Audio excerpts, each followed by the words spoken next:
Hello बच्चों, कल के लेक्चर में हम लोगों ने पोरीफेरा फाइलम के जनरल फीचर्स की स्टडी की थी।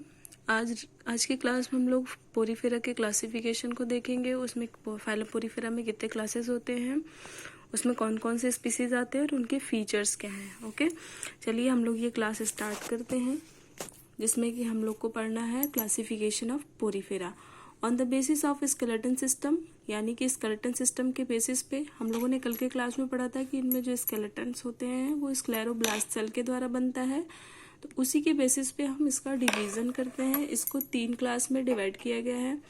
पहला है कैलकेरिया, दूसरा है हेक्सेक्टिनिलिडा, तीसरा है डीमोस्पंजी। कैलकेरिया को कैल्की स्पंजी भी कहते हैं या इसी को लाइमी स्पंज भी कहते हैं। हेक्सेक्टिनिलिडा को हाइलो स्पंज कहते हैं, इसी को ग्लास स्पंज कहते हैं। डीमोस्पंजी को डीमोस्पंजी ही कहा जाता है। कैलकेरियस, जैसे कि नाम से पता चल रहा है कि इसमें कैलकेरियस स्पिक्यूल्स पाया जाएगा, और ये सारे जितने भी इसमें मेंबर आते हैं वो सब मैराइन होते हैं।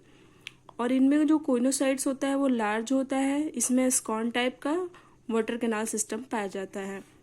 हेक्सेक्टिनिलिडा में क्या होता है, इसके भी सारे मेंबर मैराइन होते हैं। इसमें 6 रे सिलीसियस स्पिक्यूल पाया जाता है। इसमें कैलकेरियस स्पिक्यूल पाया जाता है, इसमें सिलीसियस स्पिक्यूल्स पाया जाता है। इसको आप याद रखिएगा, ठीक। इसमें जो कोइनोसाइट्स होते हैं स्मॉल होते हैं, और इनमें जो होता है कॉम्प्लेक्स एस्कॉन टाइप का या साइकॉन टाइप का वाटर कैनाल सिस्टम पाया जाता है। डीमोस्पंजी में ये लार्जेस्ट क्लास है, लगभग इसमें 95 मेंबर्स इसी में आते हैं, डीमोस्पंजी में आते हैं। इसमें भी जो मोस्टली मेंबर होते हैं वो मैराइन भी होते हैं, फ्रेश वाटर भी होते हैं। पहला क्लास और दूसरे क्लास के सारे मेंबर मैराइन होते हैं, जबकि तीसरे क्लास में जितने मेंबर आते हैं वो मैराइन भी हो सकते हैं, फ्रेश वाटर भी हो सकते हैं। इसमें स्पंजिन फाइबर पाया जाता है।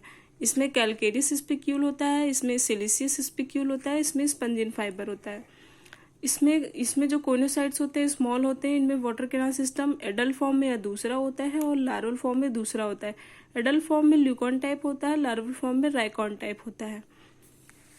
अभी हम लोग वाटर कैनाल सिस्टम के बारे में आगे देखेंगे, ठीक।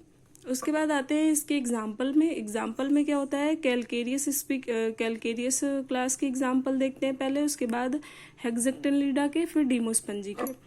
सबसे पहले कैलकेरियस के देखते हैं। इसमें पहला एग्जाम्पल है ल्यूकोसुलिनिया, जो कि सिंपलेस्ट स्पंज होता है। दूसरा साइकॉन, इसी को स्कैफा भी कहते हैं, इसको अर्न स्पंज भी कहते हैं। तीसरा ग्रैंटिया, चौथा क्लेथरीना। हेक्सेक्टिनिलिडा में जो एग्जाम्पल है यूप्लेक्टेला है, जिसको वेनस फ्लावर बास्केट भी कहा जाता है। इसको जापान में वेडिंग गिफ्ट के रूप में दिया जाता है। इसमें किसके कॉमन सिलिज्म होते हैं, यूप्लेक्टेला का और श्रिम्प का। जो श्रिम्प होता है उसका नाम स्पंजी कोला है। ये एक प्रकार का क्रस्टेशियन है। क्रस्टेशियन के बारे में आगे पढ़ेंगे। या क्रस्टेशियन मतलब मोलस्क है, सॉरी क्रस्टेशियन मतलब इंसेक्टा के मेंबर्स आते हैं। प्रीसोनर्स ऑफ लव, ये क्या दिखाता है, लव के प्रीसोनर्स को दिखाता है, यानी कि यूप्लेक्टेला, जिसमें यूप्लेक्टेला और श्रिम्प के कॉमन सिलिज्म शो होते हैं। हाइलोनीमा, इसको ग्लास रोप कहते हैं। फिरोनीमा, इसको बाउल स्पंज कहते हैं। डीमोस्पंजी के एग्जाम्पल है स्पॉन्जिला, जो कि फ्रेश वाटर स्पंज होता है, और यूस्पंजिया बाथ स्पंज कहते हैं।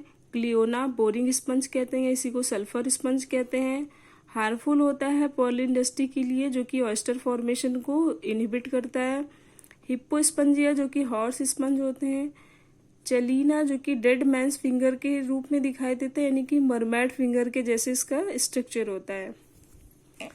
अब हम लोग वाटर कैनाल सिस्टम के बारे में देखते हैं।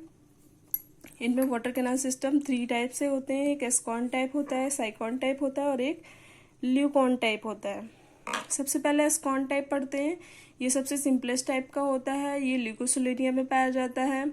इसमें एक ऑस्कुलम होता है। पिनेकोडर्म, सबसे बाहरी लेयर पिनेकोडर्म, इनर लेयर कोइनोडर्म होता है, जिसमें कोइनोसाइट्स पाए जाते हैं जो कि फ्लैजिलेटेड होते हैं। डर्मल ऑस्टिया पाई जाती हैं। स्पंजोसील पाया जाता है, जिसको पैरागैस्ट्रिक कैविटी भी कहते हैं, और इसमें मेसेनकाइम या मीजोहिल होता है। इसमें वाटर का करंट कैसे फ्लो करता है, पहले इन करंट वाटर जो होता है ऑस्टिया के द्वारा स्पंजोसील कैविटी में आता है, उसके बाद ऑस्कुलम के द्वारा बाहर निकाल दिया जाता है। ये सबसे सिंपलेस्ट टाइप का वाटर कैनाल सिस्टम होता है। उसके बाद साइकॉन टाइप में, साइकॉन टाइप जो होता है वो कॉम्प्लेक्स होता है एस्कॉन की तुलना में। जो साइकॉन टाइप होता है वो साइकॉन और ग्रेंसिया में पाया जाता है। इसमें देखिए ये जो लेयर होती है फोल्डिंग, जो पिनेकोडर्म और कोइनोडर्म की लेयर होती है उसमें कुछ फोल्डिंग्स पाई जाती हैं जिसकी वजह से ये थोड़ा कॉम्प्लेक्स हो जाता है। इसमें भी ऑस्कुलम होता है, इसमें भी डर्मल ऑस्टिया होती है, लेकिन जहाँ से वाटर करंट इंटर करता है उसको इन करंट कैनाल कहते हैं।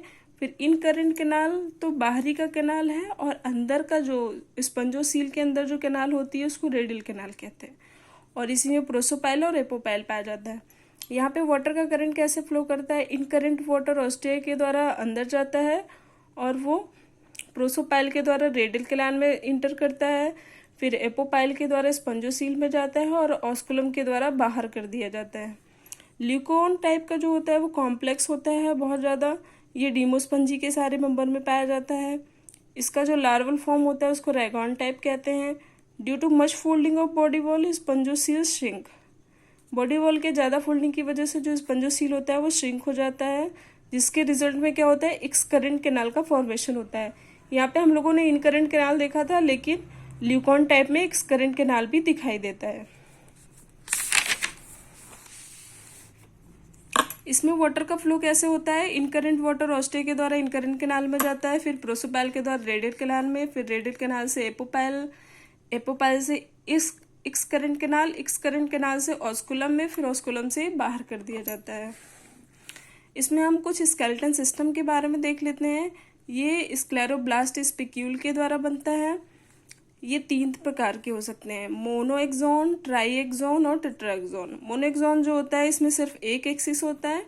ट्राई रेडिएट जो होता है उसमें 3 एक्सिस और 6 रेज होते हैं। टेट्रा रेडिएट जो होता है इसमें 4 रेज होते हैं, जैसे कि यह फिगर में दिख रहा है 1 2 3 4 रेज। यहाँ पे 6 रेज और 3 एक्सिस होती हैं, 1 2 3 4 5 6। ओके, यहाँ पे सिर्फ 1 एक्सिस होता है। ये 3 टाइप्स के होते हैं, एक होता है मोनार्कियल, एक होता है डाइआर्कियल और तीसरा होता है एम्फीडिस्क। मोनार्कियल जो होता है वो सिंगल होता है, डाइआर्कियल मतलब डबल होता है, यानी कि 2 रेज और single arm, 1 axis and 2 rays. इसमें 1 एक्सिस 1 रेज, इसमें 1 axis 2 rays, but amphidisc होता है, यानी डिस्क पाया जाता है इसके साइड साइड में। स्क्लेरोब्लास्ट सेल जो होते हैं एम्बेडेड होते हैं मेसेनकाइम में। इसमें कुछ टाइप अलग अलग टाइप की स्पंजेस सेल पाई जाती हैं, उसके बारे में स्टडी करते हैं। यहाँ से भी क्वेश्चन बन जाता है एग्जाम में। ठीक, जैसे पहला सेल है पिनेकोसाइट की सेल, जो कि क्या बनाती है, पिनेकोडर्म बनाती हैं और इनकरेंट कैनाल को भी बनाती हैं। कोइनोसाइट सेल ये कॉलर सेल होती हैं, फ्लैजिलेटेड सेल होती हैं, जो कि लैंड होती हैं, स्पंजोसील को लैंड करती हैं और ये रेडियल कैनाल भी बनाती हैं।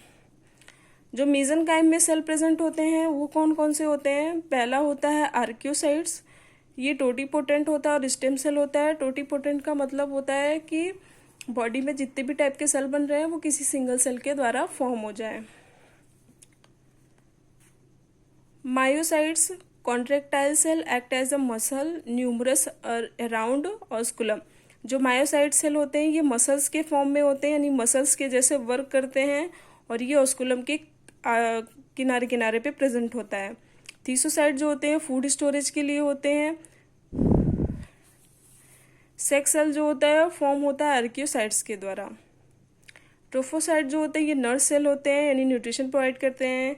स्क्लेरोब्लास्ट सेल जो होते हैं वो स्केलेटन का फॉर्मेशन करते हैं। क्रोमोसाइट जो होते हैं वो पिगमेंटेड सेल होते हैं। ये पोरीफेरा के कुछ सेल्स के बारे में था, यानी कि पोरीफेरस जो होते हैं उनमें कितने प्रकार के सेल होते हैं या अलग अलग टाइप के सेल्स के बारे में हम लोग ने स्टडी कर दिया है। स्केलेटन सिस्टम देख लिया, क्लासिफिकेशन देख लिया, वाटर कैनाल सिस्टम देख लिया।